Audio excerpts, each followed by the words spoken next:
Love, love, until I feel the breath of the Spirit flowing in me. Hello, welcome to Spirit of Life.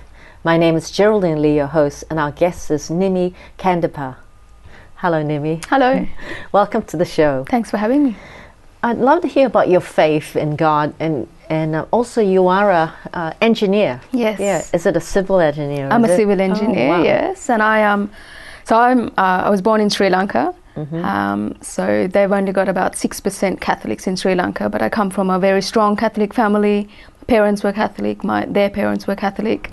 So the faith got passed down to us.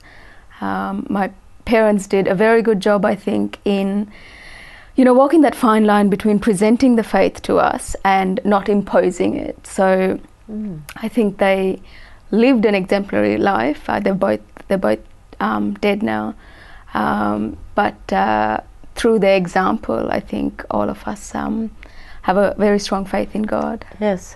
When you say that they lived their faith but didn't impose it, how was that experience? Could you give me some examples? Yeah, sure. So we had our typical rosaries every night when we were growing up, and Sunday Mass, and often daily Mass.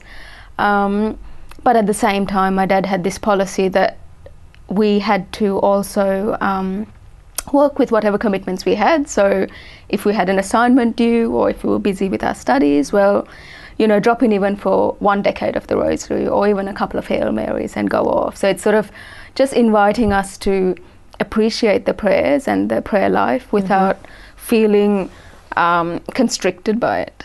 All right. So you would negotiate, to what you could manage. Yeah, not even negotiate. It was just open. Oh, it was just like, come along if you can. Do one Hail Mary or two, or And through them, in terms of their lives as well, they were very good people. Even my dad, who had to provide for us after my mum died, while I was at uni about 20 years ago, he did a great job. He would have been suffering himself, but somehow he focused on us and providing for what we needed. So it was easy to admire them. Yes. And what qualities about the faith really kept you believing? Yeah, that's an interesting point, because I think with our faith, when we're cradle Catholics, we can go from actually having a faith, but then making it our own in some way. And I think that sort of came to me probably during my uni years, where I started kind of going, well, this is what I've been told to believe, what makes me believe, and sort of being open to trying to understand the faith more, being open to hearing God and seeing God in my life in whatever way that was. And I suppose being able to ask the challenging questions too, because I think it's important to actually understand and believe, rather than believe just for the sake of believing, if you know what I mean. It's important to be able to question our faith, and then hopefully have some answers that make sense to us. Yeah, and that's good that you it sounds to me like your dad also encouraged you to question. It wasn't like blind faith. No, we had some lovely conversations, my dad and I, and he was one of these people. He was a journalist for a Catholic newspaper. He had a very strong faith, but he was also solid enough to be able to just hear what other people had to say.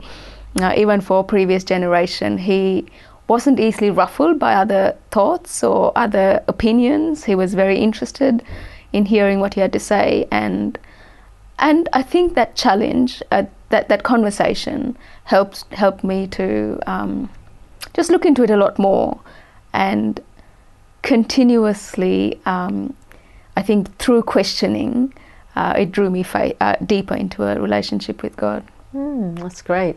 And your mum died quite young, and that challenged your faith? Look, it did. She died of cancer, and for a young woman, there was this deep, deep need for her to be cured. We believe in miracles, we believe in prayers being heard. And for me, that was a challenge, but I believe that we come to a fork in the road where we have to either go, look, this doesn't make sense to me, or you choose to believe even if it doesn't make sense. And I think I chose that path to say, well, I'm going to keep believing, even though, you know, at one of the crucial times in my life, I really needed that prayer answered, and it wasn't answered. And later on in life, I had a lovely experience of how God showed me how He was there in that suffering. You know. Wow. And how old was she, and what sort of cancer did she have, if you didn't mind me asking? No, so she was quite young, actually. She was 59, and she had breast cancer, and it was quite sudden in the sense that she, I think the doctors believed that she would be cured because of the chemo, some new chemo drug that they were using. So we weren't expecting her to die, so there was that shock as well. You know, I'd gone to uni one day, and I came back and she was taken to hospital, and she died that night. So it was so it's very sudden. It wasn't that long, expecting. drawn out sort of cancer where you kind of expect that person to die. So it was a shock, and I still have memories of that night where, you know, we just prayed and prayed that she wouldn't die. So, but I do believe that suffering and that sort of challenge can draw us really deep into a relationship with God, as long as we're open to it, and as long as we are able to hear how God might speak to us in that context. Wow, you suddenly got a deep faith, and at that young age too. Which how old were you then? I was 21. Oh wow. Yes, I was at uni then. That's fantastic. And you have a brother, 2 brothers?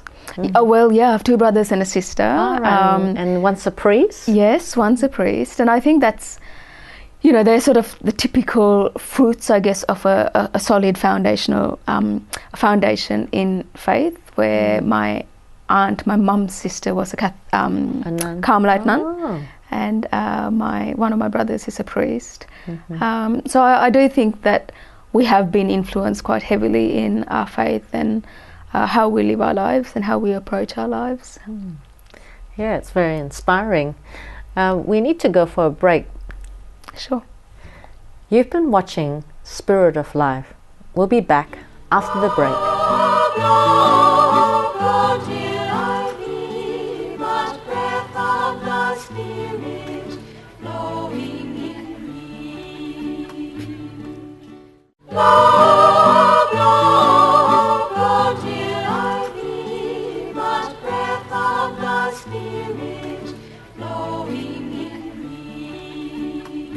Hello, welcome back to Spirit of Life. My name is Geraldine Lee, your host, and our guest is Nimmi Candappa. Welcome, Nimmi. Thank you. Earlier on you shared how you're engineer, and then you started your faith in God quite young, and then your mum got cancer, and you still held on to your faith. Yeah. How was it like having to endure suffering at such a young age?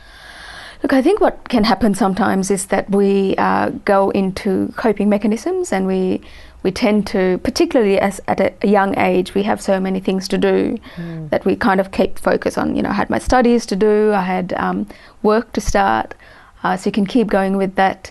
But I have a spiritual director, and at one point I did a 30-day retreat with her, and through her direction I came to understand that it's really important to also be aware of ways in which we allow hurts to create an obstacle between us and God. And so at one point she had asked me to just look at some of the hurts in my life, and this was many years later, but I remember thinking, oh gosh, I'm really angry with God actually for not answering that prayer of curing my mum. And it seems to me, and I mean, a lot of people struggle with this concept of suffering, and particularly if it's a very reasonable prayer. You know, we just wanted our mum around for a bit longer. Yeah. And so dealing with that, I remember at that 30-day retreat, just really having a go at God, like really fighting with him and saying, look, how could you have not answered this prayer? What possible reason could you have given me? Really having a go at him and crying and, you know, pumping the pillow with my fist and things like that.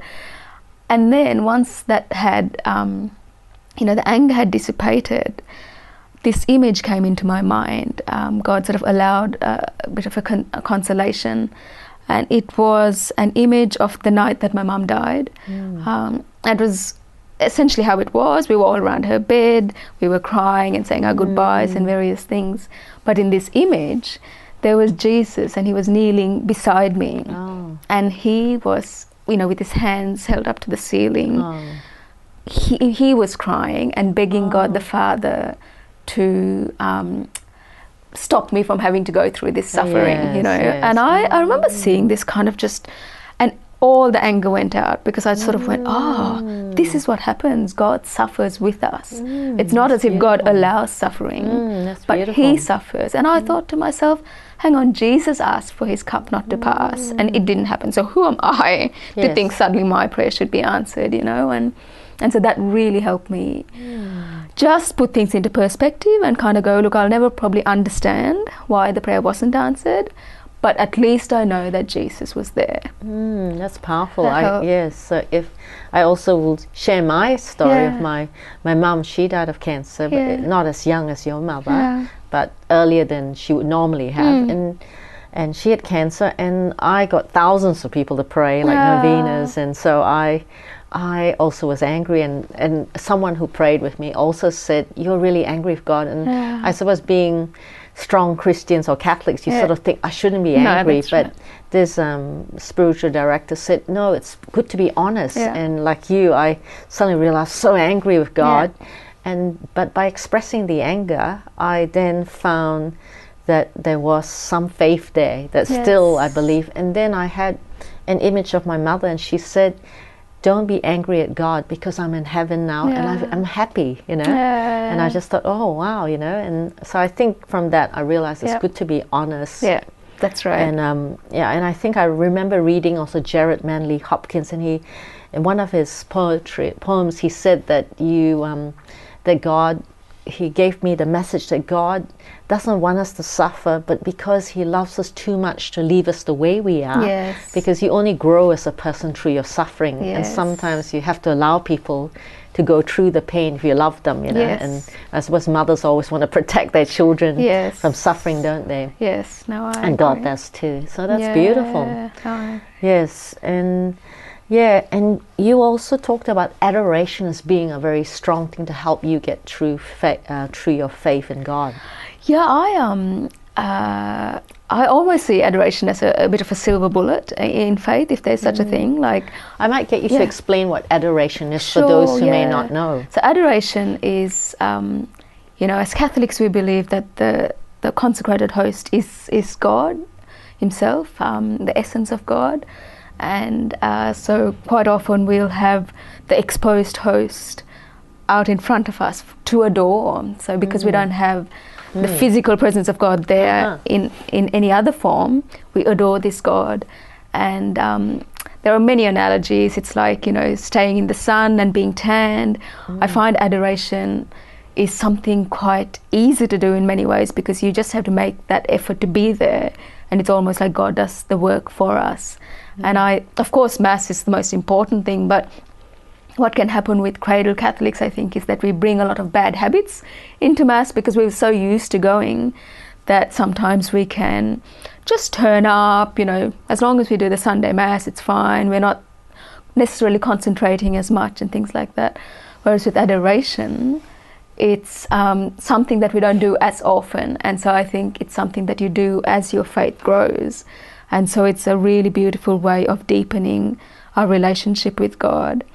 And it's a very easy thing to do.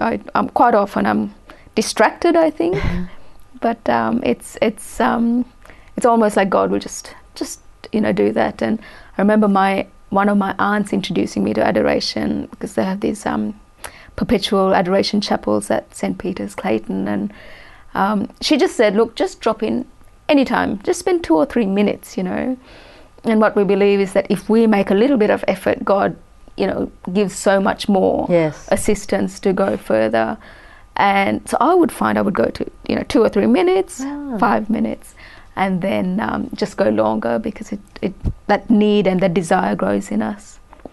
Yeah, it's wonderful. It's a wonderful analogy that you're giving of being like in a being sunbaking and feeling that warmth of and God. It is. I really feel it. Sometimes I just feel like if I go to a bit of adoration, then Yes. then I'll feel it. Yeah. So on that note, we'll go for a break now. Okay. You've been watching Spirit of Life. We'll be back after the break. Go till I hear much breath of the Spirit flowing in me. Go till I hear much breath of the Spirit flowing in me. Hello. Welcome back to Spirit of Life. My name is Geraldine Lee, your host, and our guest is Nimmi Candappa. Welcome back, Nimmi. Thank you. You've been sharing about your deep faith in God and how you've overcome a lot of things, and through your prayer and adoration. Did you want to talk more a bit about prayer? Because that's been also a source for you in having faith to get through your mum's cancer. I think I just find that the more we try and keep our hearts open to God, the more He can work in us and the more our faith deepens. And to me, that's what prayer is, as long as we kind of keep our hearts open in whatever way. And so that, again, brings me back to sort of this idea of coping mechanisms, where quite often I think our society encourages us to do whatever it takes to cope, like we'll just have a brave face and soldier on, if you like. And I think that's worked quite well. But what I came to understand also is that how we behave with people, we're more also likely to behave with God, because we don't have any other way of relating to God except through people, right? And so sometimes if people have disappointed us or hurt us, then we put up protections to make sure we don't get hurt again. Well, the same protections are probably there for God as well, and so we've created this obstacle that God can no longer touch our hearts in a tangible way. And so through my spiritual director, she sort of helped me identify a lot of these coping mechanisms that I might have, that has allowed me to stay vulnerable, a bit more open to God. And so therefore I think just a bit more aware of Him and willing to be vulnerable, which is not always easy. Yes. When you talk about that vulnerability and that coping, you remind me of an image I saw in that film The Mission, where the seminarian, he had a very bad life in the past before he became, before he came to God. And somehow there was an area in his life where he felt he couldn't forgive his past. So when they climbed this mountain, everyone climbed without a knapsack or bag or anything, but he carried this large net of nearly 2 or 3 chairs weight. Yes. Do you remember? And then he keeps climbing up it. And everyone says, you don't have to carry this stuff with you, this baggage. And somehow he hadn't forgiven himself for his past life. And it was very significant, because I remember at the point where he nearly reached the top, it was almost like he was trying to get God to forgive his sins. An indigenous person came and cut that, and it fell off his back, and then suddenly he started to laugh, and everyone around him was joyful. And it was like, it really spoke to me of God's mercy and how we punish ourselves and how God doesn't punish us. I think that's true. I think in some ways we are probably more sensitive than God is. Like, I think God sees us in our hurts and our vulnerabilities and our imperfections. And so I think He's a lot more merciful and a lot more loving than perhaps we are with ourselves. And I find that, letting go of the past is a good way of being lighter of heart. But also, you mentioned honesty. I think an honest relationship is probably far more important than a pious relationship, if you like. This being the good person, doing the right thing. Sometimes we can...